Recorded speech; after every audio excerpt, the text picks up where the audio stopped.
سے سماعت فرمائیں۔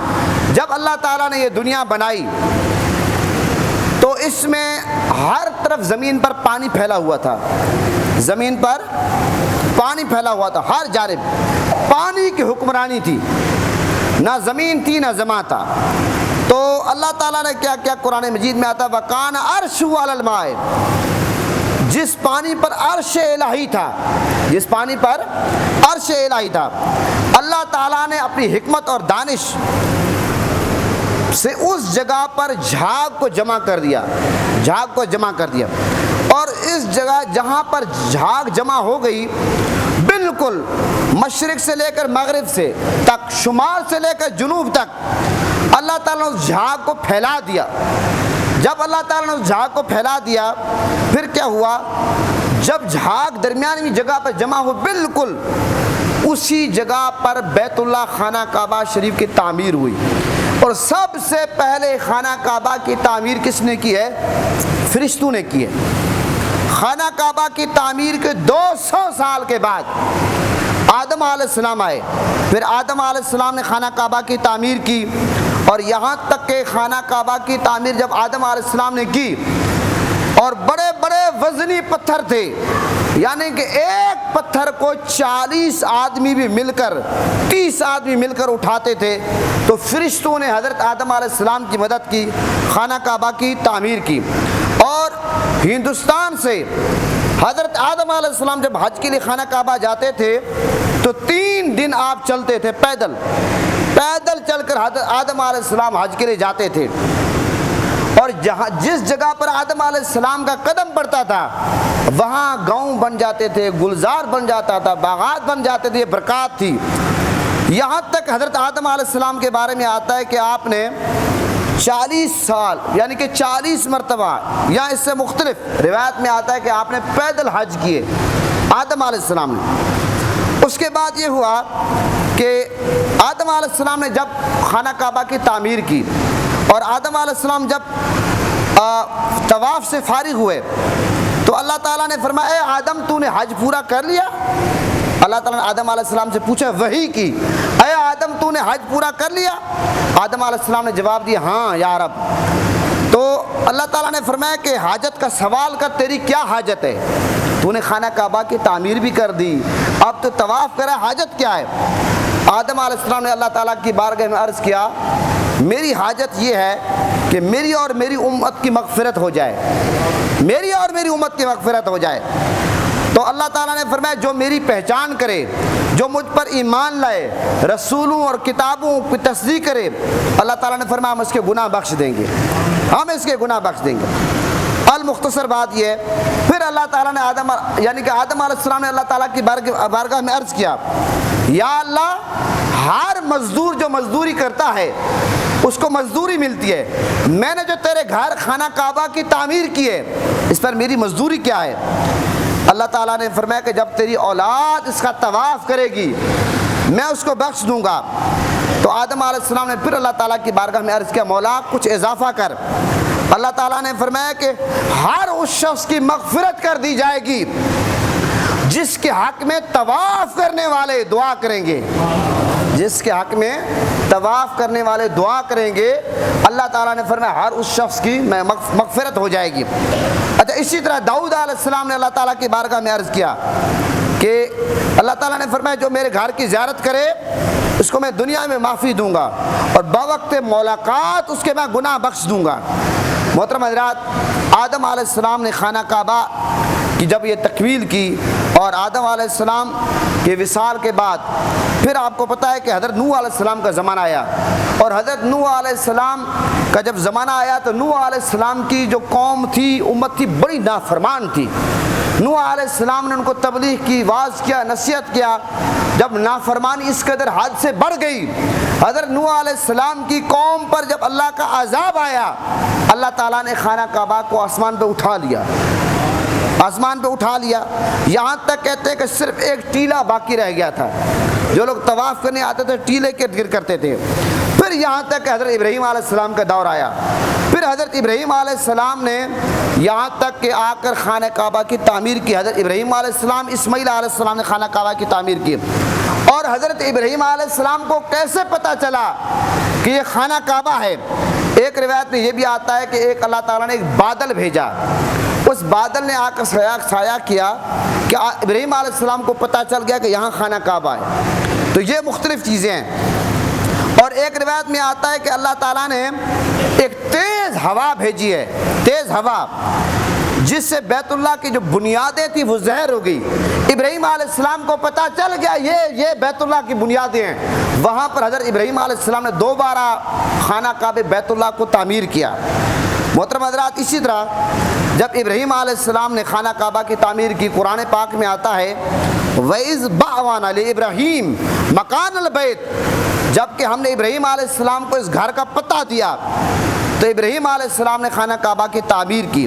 جب تعمیر مکمل ہو گئی، یہاں تک آتا ہے کہ جو پتھر بچ گئے تھے اللہ تعالیٰ نے یہاں تک کہ ہوا چلائی، جہاں پر بڑے پتھر پڑے وہاں جامع مسجد بن گئی، جہاں پر چھوٹے پتھر گئے چھوٹی مسجد بن گئی۔ یہ بھی ایک روایت میں آتا ہے۔ بہرحال حضرت ابراہیم علیہ السلام نے جب خانہ کعبہ کی تعمیر کی، اس موقع پر حضرت ابراہیم علیہ السلام نے ایک دعا کی، بڑی دلچسپ بات ہے۔ ربنا وابعث فیہم رسولا منہم یتلو علیہم آیاتک ویعلمہم الکتاب والحکمۃ ویزکیہم انک انت العزیز الحکیم۔ سورہ بقرہ میں آتا ہے خانہ کعبہ کی تعمیر کے بعد ابراہیم علیہ السلام نے ایک دعا کی، اور وہ دعا کیا تھی جو قرآن مجید سورہ بقرہ میں ہے؟ اے ہمارے رب، تو بھیج انہی میں سے ایک رسول جو ان پر تیری آیاتیں تلاوت کرے اور انہیں تیری کتاب پر پختہ علم سکھائے اور انہیں خوب ستھرا کر دے، پاک کر دے، بے شک تو ہی غالب اور حکمت والا ہے۔ ابراہیم علیہ السلام نے حضور نبی کریم صلی اللہ علیہ وسلم کے لیے دعا کی۔ حضرت ابراہیم علیہ السلام آقا علیہ السلام کے جد ہیں، اور اس لیے پھر ابراہیم علیہ السلام کی دعا قبول ہوئی۔ میرے آقا تشریف لائے، آقا علیہ السلام نے فرمایا آنا دعوت ابراہیم، میں ابراہیم علیہ السلام کی دعا ہوں، ابراہیم علیہ السلام کی دعا ہوں۔ پھر جب آقا علیہ السلام تشریف لائے، آپ کو پتہ ہے کیا ہوا؟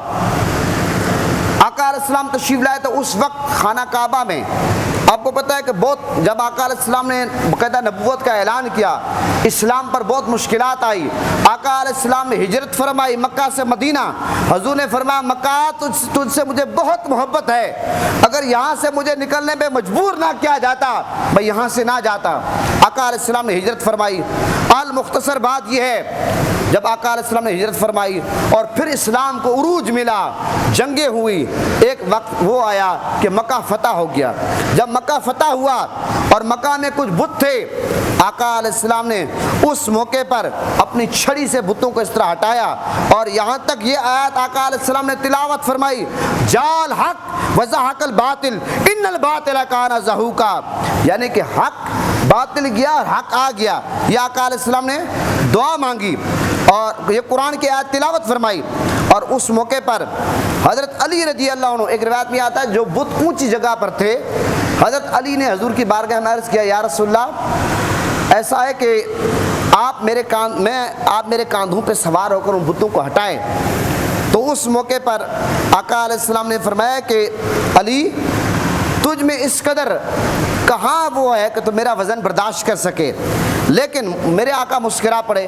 پھر آقا علیہ السلام نے مولا علی کو حکم دیا، مولا علی حضور کے کاندھوں پہ سوار ہوئے، جو خانہ کعبہ کے بت تھے مولا علی نے وہ ہٹائے، مولا علی نے ہٹائے۔ اور یہاں تک مولا علی کہتے ہیں کہ جب میں حضور کے کاندھوں پہ سوار ہوا میں اس قدر بلند ہو گیا، میں عرش عظیم کو چھونے لگا، میرا ہاتھ اس قدر بلند ہو گیا۔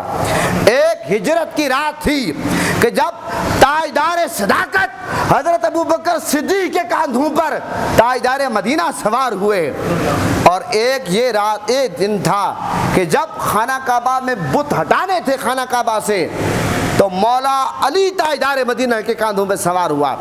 اچھا، مولا علی نے جو خانہ کعبہ میں بت تھے وہ ہٹائے۔ یہاں پر ایک بڑا قابل غور نقطہ ہے کہ تاجدار مدینہ نے وہ بت خود کیوں نہیں ہٹائے؟ اس کی بنیادی وجہ یہ ہے کہ تاجدار مدینہ صلی اللہ علیہ وسلم کا ہاتھ جس چیز کو لگ جائے اس کو آگ نہیں چھوتی۔ اگر میرے آقا خود ہٹا دیتے، مفسرین کرام کہتے ہیں ان بتوں کو آگ نہ چھوتی، اس لیے مولا علی سے مولا تاجدار مدینہ نے وہ ہٹوائے۔ ایک یہ نقطہ۔ دوسری بات یہ ہے، آپ کو پتہ ہے ایک دفعہ ایسا ہوا، تاجدار مدینہ صلی اللہ علیہ وسلم میرے آقا حضرت سیدہ کائنات کے گھر حضرت بی بی فاطمہ الزہرا کے گھر تشریف لے گئے۔ دیکھا ہے کہ حضرت بی بی فاطمہ الزہرا کا پسینہ آ رہا ہے گرمی سے۔ آقا علیہ السلام نے فرمایا کہ میں خود روٹیاں لگاتا ہوں۔ جو روٹیاں میرے آقا نے اپنے دست مبارک سے لگائی ہے وہ روٹیاں پکی نہیں ہیں، کچی کے کچی رہ گئی ہیں۔ حضور نے فرمایا کہ جس آٹے کو میرے ہاتھ لگ جائیں اس آٹے کو آگ نہیں جلاتی، روٹی پکتی نہیں ہے۔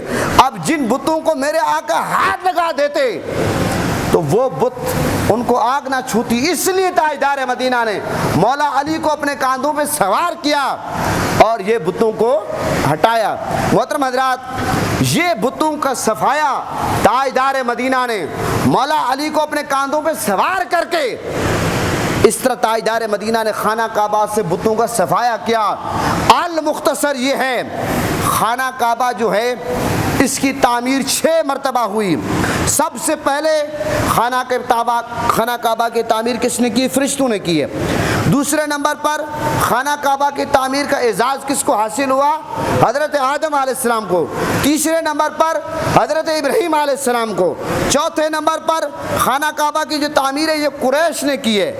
اور 5ویں نمبر پر خانہ کعبہ کی تعمیر کا سہرا حضرت عبداللہ بن زبیر کے سر پہ جاتا ہے۔ اور 6 نمبر پر یہ کریڈٹ کس کو ملتا ہے؟ حجاج بن یوسف نے خانہ کعبہ کی تعمیر کی ہے۔ محترم حضرات، آج میں نے حج کی فضیلت، حج کے مسائل اور خانہ کعبہ کی فضیلت اور اس کے ساتھ ساتھ یہ جو خانہ کعبہ کی تعمیر ہوئی ہے 6 مرتبہ، یہ تاریخی جو ایک پہلو تھا، میں نے کہا ایک نئی بات ہے، یہ میں آپ کے سامنے پیش کروں۔ میں نے خانہ کعبہ کی تعمیر کے حوالے سے کتنی مرتبہ ہوئی تفصیل سے بات کی ہے۔ بہرحال انشاءاللہ زندگی رہی اگلے جمعے میں مدینے پہ بات کروں گا۔ آج میں نے کوشش کی کہ دونوں موضوعات میں لوں، پھر میں نے کہا یہ کیونکہ موضوع پورا نہیں ہو جائے گا، اس لیے میں نے کہا آج خانہ کعبہ کی بات کرتے ہیں، خانہ کعبہ کی تعمیر کی بات کرتے ہیں، فضیلت کی بات کرتے ہیں، حج کے ارکان کی بات کرتے ہیں، اور انشاءاللہ اگلے جمعے زندگی رہی مدینہ پاک کے فضائل اور مدینہ پاک میں جو مقدس مقامات ہیں اس کی بات ہوگی۔ وما علینا الا البلاغ۔ پاکستان کا مطلب کیا؟